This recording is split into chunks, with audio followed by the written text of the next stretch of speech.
నమస్తే welcome to Suman TV ప్రస్తుతం మనతో పాటు ఉన్నారు ప్రముఖ ఆస్ట్రాలజర్ శ్రీవిద్య ఉపాసకులు అలానే ఎనర్జీ వాస్తు నిపుణులు శ్రీమతి జయప్రద గారు. నమస్తే అండి. నమస్తే అమ్మ. శ్రీమాత్రే నమః. మ్యామ్, సాధారణంగా మనము రాసుల గురించి వాళ్లకు ఈ నెలలో ఏ విధంగా ఉండబోతుంది, వాళ్ళ జాతక ప్రభావం ఏ విధంగా ఉండబోతుంది ఇలా మాట్లాడుకుంటూ ఉంటాం. కానీ మీరు చాలా సందర్భాల్లో చెబుతూ ఉన్నారు ఒక రాశి వారి లక్షణాలు అలానే ఉంటాయి. అవును. సౌత్ ఇండియాలోనే అతి తక్కువ ధరలకి రత్నాలను అందించే ఏకైక సంస్థ 6JVR. రైట్. దీనికి జాతకానికి మాక్సిమం సంబంధం ఉండదు, వాళ్ళ లక్షణాలు ఆ రాశికి తగ్గట్టుగా ఉంటాయని. సో వాటి గురించి మనం డిస్కస్ చేద్దామా? మొదటిగా మేష రాశి గలవారు వాళ్ళ లక్షణాలు కావచ్చు, వాళ్ళ స్వభావం కావచ్చు, వాళ్ళ వ్యక్తిగతంగా కావచ్చు, ఎట్లా ఉంటారంటారు? చాలా బాగుంటారు వీళ్ళు. మేషరాశి అంటే రాశుల్లో మొదటి రాశి మేషరాశి అంటాం. సో మేషరాశిలో ఉన్న లక్షణం ఏంటంటే, మేషరాశి అనే లక్షణం ఏంటి అంటే వాళ్ళు కుజుడు అధిపతి. ఈ రాశికి కుజుడు అధిపతి ఉండడం వల్ల ఏమవుతుందంటే, కుజుడు అంటే మనకి ఏమంటామంటే ఎక్కువ జాతకంలో ఈ కుజుడు ప్రభావం అంటే ఎలా ఉంటుందంటే మనుషులు చాలా కొంచెం స్పీడ్గా మాట్లాడే లక్షణాలు ఉంటాయి. అంటే తొందరపాటుగా మాట్లాడడమా, ఫాస్ట్గా మాట్లాడడమా? కాదు, ఫాస్ట్గా మాట్లాడతారు. తొందరపాటు కాదు, చాలా స్పీడ్గా మాట్లాడతారు. బాగా తెలివైన వాళ్ళు, చాలా చక్కగా ఏ విషయానైనా వాళ్ళు అనాలిసిస్ చేయగలుగుతారు. ఒక విషయం మాకు కావాలి అని అనుకుంటే అది ఆ క్షణాన్ని అవ్వాలని నిర్ణయించుకునేవాళ్ళు వీళ్ళు. అంటే ఒక పని అవ్వాలి అంటే రాత్రి పగలు కష్టపడి ఆ పని చేసేసుకుంటారు. ఆ పని అయిపోవాలంతే, అవ్వాలి అవ్వాలి అవ్వాలి, ఆ పని అవ్వాలి. అలాంటి స్వభావం గల వాళ్ళు ఈ మేషరాశిలో ఉన్నవాళ్ళు. అంటే కాస్త స్ట్రాంగ్ ఉంటారని అనుకోవచ్చు. చాలా స్ట్రాంగ్గా ఉంటారు, కొంచెం మొండి వాళ్ళు కొన. సో ఏంటంటే మొండితనం కూడా ఉంటుంది వీళ్ళకి. ఖచ్చితంగా మాకు ఈ పని అవ్వాలి అంటే అది ఇప్పుడు కాకపోతే ఎప్పటికైనా అవుతుందని కొంతమంది అనుకుంటారు. కానీ వీళ్ళు అలా కాదు, ఈ క్షణమే అవ్వాలని చెప్పి దాని మీద ఎక్కువ ప్రయాణం చేస్తూ ఉంటారు. దానివల్ల ఖచ్చితంగా వీళ్ళు కొంచెం అంటే చాలామంది ఏమనుకుంటారు అంటే మొండితనం అంటే గట్టిగా బయటకు మాట్లాడరు వీళ్ళు. వాళ్ళు అనుకున్నది సాధించడానికి మనసులోనే సంకల్పించుకుంటారు, అనుకున్నది చేస్తారు. అంతేగాని బయటికి మాట్లాడడం కానీ బయటికి అరవడం కానీ చేయరు. ఖచ్చితంగా ఇది అవ్వాలి అనుకుంటే అది ఆ టీం వర్క్తో అలా చేపించేస్తారు. నాకు ఇలా చేయాలి, ఇలా ప్లానింగ్స్ గీసిచ్చేసి నాకు ఈ విధంగా చేయాలి. అంటే సైలెంట్గా చేసుకెళ్ళిపోతారు. ఏ విషయమైనా అంటే ఆ క్షణం అయిపోవాలి పని. అవ్వకపోతే అవతల వాళ్ళకి చాలా ఇబ్బందికరమైన సిచ్యువేషన్స్లో ఎలా పెడితే అది తిడతారు. దానికి అసలు కర్పూరం లాంటి కోపం వీళ్ళకి. కోపం వస్తే అసలు ఆగదు, మాట్లాడుతూనే ఉంటారు. తగ్గిపోయిన తర్వాత మళ్ళీ ఏముండదు మనసులో. ఆ క్షణాన్ని అయిపోయింది, వాళ్ళు చేసిన తప్పుకి శిక్ష అంతే అయిపోతుంది, తర్వాత మళ్ళీ మామూలు అయిపోతారు. ఈ లక్షణాలు ఎక్కువగా ఉంటాయి వీళ్ళకి. సో మేషం రాశిలో అదృష్టం ఏంటంటే, మేషరాశిలో పుట్టిన వాళ్ళందరికీ కొన్ని ఏంటంటే యోగం. వాళ్ళకి ప్రతి ఒక్కరికి వాళ్ళు ఎంత స్పీడ్గా ఎలా ఉన్నప్పటికీ ఉన్నా వాళ్ళకి ఒక యోగం. దీంట్లో ఉన్న నక్షత్రాల వల్ల వాళ్ళకున్న ఎనర్జీస్ అలా పనిచేస్తుంటాయి. అంటే అదృష్టవంతులు అని చెప్పుకోవచ్చు. అదృష్టవంతులేనన్న, చాలా అదృష్టవంతులు. ఎందుకంటే ఈ రాశి లక్షణాలకి మా కుజుడు అధిపతి ఉండడం వల్ల, తర్వాత ఈ రాశిలో ఉండే నక్షత్రాలు అశ్విని, భరణి, కృత్తిక. అశ్విని 4 పాదాలు, భరణి 4 పాదాలు, కృత్తిక 1 పాదం. సో ఈ నక్షత్రాల వల్ల ఏమవుతుందంటే వీళ్ళకి హై నాలెడ్జ్ ఉంటుంది. ఏ విషయమైనా వాళ్ళు సంపాదించుకోగలుగుతారు. అంటే నాలెడ్జ్ పరంగా వాళ్ళు చాలా సాధిస్తారు. తెలివైన వాళ్ళు, బాగా తెలివైన వాళ్ళు, మామూలు తెలివితేటలు కాదు, మంచి తెలివైన వాళ్ళు.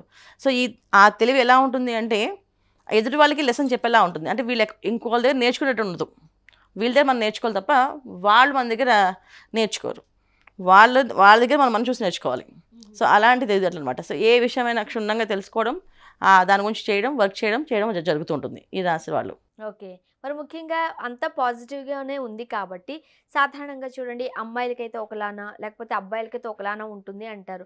మరి ఈ డిఫరెన్సెస్ చూడొచ్చా మనం? అంటే ఒకప్పుడు మన అమ్మాయిలు సపరేట్గా చూసేవాళ్ళమే, కానీ ఇప్పుడున్న సిచ్యువేషన్స్లో కాలగమనంలో అందరూ అమ్మాయిలు అబ్బాయిలు ఒకేలా ప్రవర్తిస్తున్నారు. సో అమ్మాయిలు కూడా అలాగే ఉంటారు, స్పీడ్గానే ఉంటారు. ఇంకా అబ్బాయిల కంటే కొంచెం అమ్మాయిలు కొంచెం ఎక్కువ యాక్టివ్గా ఉంటారు. సో ఆడపిల్లలు ఈ విషయంలో, ఈ రాశిలో పుట్టిన ఆడపిల్లలు ఎక్కువ మంది సర్జన్స్గా చదువుతారు, అంటే డాక్టర్స్గా చదువుతారు. ఓకే. మంచి డాక్టర్స్, తర్వాత మంచి రైటర్స్, తర్వాత వీళ్ళు మంచి అడ్మినిస్ట్రేషన్గా పనిచేస్తుంటారు. అంటే ఒక వర్క్ ఒక బాధ్యత అప్పచెప్పితే ఆ బాధ్యతను జాగ్రత్తగా అలాగే చేసుకుని వస్తుంటారు.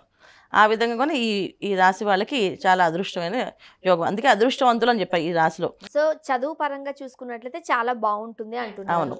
అండ్ ఉద్యోగం లేకపోతే వ్యాపారం చేయాలనుకున్నారు అనుకోండి, ఏది మంచిగా కలిసి వచ్చే అంశం అంటారు? ఎక్కువ వీళ్ళు ఉద్యోగస్తులు అంటే చదువు చాలా సామాన్యంగా ఉంటుంది.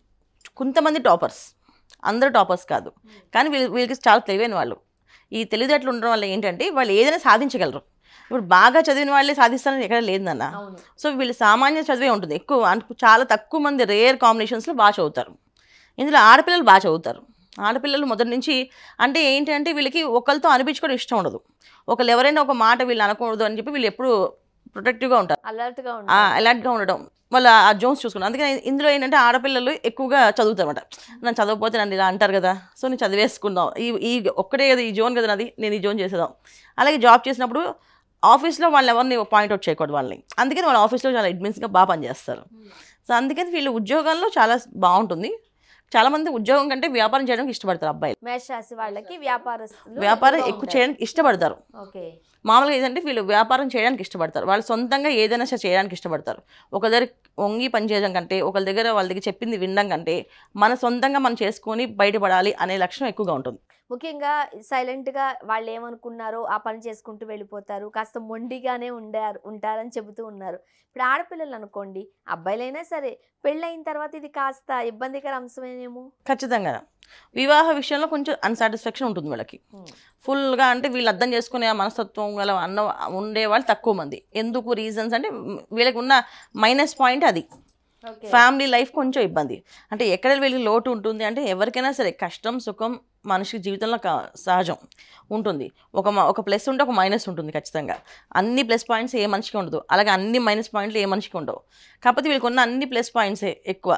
సో బంధువులు కానీ తర్వాత ఫ్రెండ్స్ కానీ ఎవరికైనా సరే మంచి సలహాలు మంచి మనస్తత్వం ఉన్నవాళ్ళు వీళ్ళు. అంటే ఎవరికైనా ఏదైనా సలహా కావాలంటే చక్కగా ఇచ్చేస్తారు, ఇలా చేసుకోవాలి ఇలా బాగుంటుందని చెప్పేసి. కానీ వీళ్ళు ఎవరి దగ్గర సలహాలు తీసుకోవడానికి ఇష్టపడరు, వీళ్ళు ఇవ్వడానికి ఇష్టపడతారు కానీ వాళ్ళు తీసుకోవడానికి ఇష్టపడరు. సో ఎదుటి వాళ్ళని చూడడము, వాళ్ళ సక్సెస్ని చూడడము, మనం చేయాలనుకోరు. కానీ నేను ఇంతకన్నా బాగా చేస్తాను చేయగలని అనే నమ్మకం ఎక్కువగా ఉంటుంది వీళ్ళకి. సో ఆ విషయంలో భార్యాభర్తల మధ్యలో గొడవలు వస్తాయి. ఇప్పుడు వైఫ్ నిజంగా తెలివైన అమ్మాయి అయి ఉండి ఆ అమ్మాయి అన్ని విధాలు బాగుంది అనుకోండి, దాన్ని యాక్సెప్ట్ చేయరు వీళ్ళు. ఒకవేళ నిజంగా అమ్మాయి బాగున్నప్పటికీ వీళ్ళు ఇష్టపడరు. వాళ్ళది బాగుంది అని అనుకుంటే లక్షణం ఎక్కువ. అంటే మేము బాగున్నాం, మేము బాగానే ఉంటాం అనే నమ్మకం ఎక్కువ వీళ్ళకి. సో దానివల్ల కొంచెం డిస్టర్బెన్సెస్ ఉంటాయి. తర్వాత ఇంట్లో ప్రతి విషయాన్ని వాళ్ళు చెప్పినట్టే నన్ను నడవాలి, అక్కడ వీళ్ళకి డిస్టర్బెన్స్ ఉంటుంది. సో ఇబ్బందికర సిచ్యువేషన్స్ ఉంటాయి. ఇంట్లో పేరెంట్స్ కూడా వీడు కొంచెం మొండివాడు చండశాసనుడు అనే పేర్లు కూడా పెడతారు తల్లిదండ్రులు కూడా కొంతమంది. సో ఏంటంటే వాడు వినడమ్మా, వాడంతే, వాడు ఇలానే ఉంటాడు, వాడు చెప్పిన మాట వినాలంటే కొంచెం కష్టమే అని చెప్పుకొని అనుకుంటారు. అంటే వీళ్ళు అలా ఉంటారని కాదు, కానీ వాళ్ళ మనస్తత్వం అలాగే వాళ్ళు నడిచే విధానం మనకు అనిపిస్తుంది. మేషరాశి లక్షణాలు వాళ్ళ మీద అలా ప్రభావం చూపిస్తాయి. ఆరోగ్యం ఎట్లా ఉంటుంది వీళ్ళకు? హెల్త్ వీళ్ళకి ఎప్పుడు కూడా ఏ ఇబ్బంది రాదు. ఒకే ఒక ప్రాబ్లం ఏంటంటే 50 years వచ్చే ప్రాబ్లం వీళ్ళకి హార్ట్ స్ట్రోక్స్ ఎక్కువ ఉంటాయి. సాధారణంగా మీరు అన్నట్టుగా కొన్ని ప్లస్లు ఉంటాయి, కొన్ని మైనస్లు ఉంటాయి. కాబట్టి పరిష్కార మార్గాలు ఏం సూచిస్తారు మీరు? వీళ్ళకి భయం ఉంటుంది, భక్తి ఉంటుంది. చాలా తక్కువ మంది అది భయం భక్తులు ప్రదర్శించేది అనమాట. సో అందుకని మనం ఏం చెప్తానంటే, నేను ప్రతి ఒక్కరికి భగవంతుడు దర్శనం, దేవుని పూజ చేసుకోవాలి. అయితే మేషరాశి వాళ్ళకి ఎందుకు స్పెషల్గా ఏంటంటే, ఎక్కువ వీళ్ళకి వచ్చే ఇబ్బంది పిల్లలతోటి, భార్యాభర్తల మధ్యలో, తర్వాత ఫ్యామిలీతోటి. సో ఫ్యామిలీ రిలేషన్స్లో, సో ఫ్యామిలీతో సంబంధించిన ఏదైనా వ్యాపారాలు చేసిన దాంట్లో కూడా వీళ్ళకి కొంచెం ఇబ్బందికర సిచ్యువేషన్. వీళ్ళు న్యాయం ధర్మంగా ఉంటారు, అయినా ఎదుటి వాళ్ళకి అలా అనిపించదు, అలా లేరు, వీళ్ళు మమ్మల్ని ఏదో ఇబ్బంది పెట్టారు అనే లక్షణాలుగా ఎక్కువగా ఉంటాయి వీళ్ళ మీద. సో అసంతృప్తిగా ఎక్కువగా ఉంటుంది ఇంట్లో వాళ్ళకి వీళ్ళ మీద. సో వీళ్ళకి అసంతృప్తి లేకుండా వీళ్ళు ఎప్పుడు కూడా బాగుండాలంటే లక్ష్మీ నరసింహస్వామి ఆరాధన. లక్ష్మీ నరసింహస్వామి ఆరాధన చేస్తే బాగుంటుంది. అంటే లక్ష్మీ నరసింహస్వామిని ఆరాధిస్తే సరిపోతుందా, లేకపోతే ఏదైనా క్షేత్ర దర్శనం చేసుకుంటే మంచిదా? ఖచ్చితంగా లక్ష్మీ నరసింహస్వామి ఆరాధించుకోవాలి. క్షేత్ర దర్శనం ఎప్పుడు ఉంటుంది వీళ్ళకి, ప్రతి ఒక్క రాశికి క్షేత్ర దర్శనం ఉంటుంది. వీళ్ళు ఎక్కువ క్షేత్ర దర్శనం చేయాల్సిందే లక్ష్మీ నరసింహస్వామి ఆలయాలు, దేవస్థానాలు ఏవైతే ఉన్నాయో మనకి వాటికి వెళ్ళాలి, క్షేత్రాలు. సో అహోబిలము, మన యాదగిరిగుట్ట, తర్వాత లక్ష్మీ నరసింహస్వామి పానకాల స్వామి చెప్పేసి ఆ గుడికి ఎక్కువ వెళ్ళడం వీళ్ళకి మంచిది. ఓకే. సాధారణంగా ఈ రాశుల వారు ఈ కలర్స్ బట్టలు వేసుకుంటే మంచిది, లక్కీ నెంబర్ ఇది, ఈ రోజులు మంచిది, ఇవన్నీ చెబుతూ ఉంటారు కదా, అవి ఏమైనా చెప్తారా? ఖచ్చితంగా. కాకపోతే వీళ్ళు దాన్ని ఫాలో అవ్వరు నాన్న. జనరల్గా వాళ్ళు నచ్చింది వాళ్ళు ఫాలో అవుతుంటారు. లక్కీ కలర్స్ అంటే వీళ్ళకి మంచిగా కలిసి వచ్చే రంగు ఎరుపు రంగు కలిసి వస్తుంది, బాగుంటుంది ఎరుపు. తర్వాత వీళ్ళకి మంచిగా ఎల్లో కలర్ అంటే మామిడి పండు రంగు, మంచిగా ఆ కలర్, మామూలు లైట్ ఎల్లో కాకుండా డార్క్ ఎల్లో. తర్వాత బంగారు రంగు, గోల్డ్ కలర్. సో ఈ రంగులు బాగా కలిసి వస్తాయి. సో ఇవి వేసుకొని వెళ్ళడం మంచిది వీళ్ళకి. ఆ రోజు వాళ్ళకి అన్ని పనులు జరుగుతాయి, అన్ని రోజులు మంచివే వీళ్ళకి. ఎందుకంటే మేషరాశి కదా, మేషరాశిలో ఉన్నది కుజుడు అధిపతి దీనికి. సో దానివల్ల ఏమవుతుందంటే వీళ్ళకి మ్యాక్సిమం 7 రోజులు వీళ్ళకి లక్కీ ఉంటాయి, అన్లక్కీ డేట్స్ అనేది ఉండవు మేషరాశి వాళ్ళకి మాత్రం. మిగతా రాశి వాళ్ళకి ఉంటాయి, ఈ రాశి వాళ్ళకి అన్ని lucky dates, lucky colours. Numbers కూడా లక్కీ నెంబర్స్, ఎందుకంటే 9 నెంబర్ వీళ్ళకి lucky number. So 9 lucky number ఉన్న వాళ్ళకి ఏమవుతుందంటే వాళ్ళకి అన్నీ ఫేవర్గా వస్తాయి. ఒకసారి 9 లక్కీ అయితే అన్ని లైన్స్లో బాగుంటాయి వీళ్ళకి, ప్రతి విషయం ప్రతి నెంబర్స్ కూడా వీళ్ళకి లక్కీగా ఉంటాయి. అది ఒక మేషరాశి వాళ్ళకి అదృష్టం అనమాట, అందుకే వీళ్ళు అదృష్టవంతులు అన్నాం మనం. సో వీళ్ళకి lucky colours, lucky dates, lucky numbers స్పెషల్గా అక్కలేదు, వాళ్ళు ఏం చేసినా బాగుంటుంది వాళ్ళకి, అంటే వాళ్ళకి కలిసి వచ్చేయడం. ఎందుకంటే ఈ రాశి ఉన్న నక్షత్రాలు అశ్విని, భరణి, కృత్తిక. అశ్విని అధిపతి కేతువు, భరణికి అధిపతి శుక్రుడు, కృత్తిక అధిపతి రవి. సో ఇప్పుడు ఏమవుతుందంటే రవి ఈ రాశిలో ఉచ్చి పొందుతాడు. సో డెఫినెట్గా ఈ రాశిలో రవి కనుక వీళ్ళకి ఉండుంటే చాలామంది గవర్నమెంట్ జాబ్స్, మంచి సివిల్స్లో వాళ్ళు ఫస్ట్ ఐటెంలో వాళ్ళు రావడం జరుగుతూ ఉంటుంది. ఓకే అండి. సో అందుకని డెఫినెట్గా వీళ్ళకి అన్ని కలిసి వస్తాయి.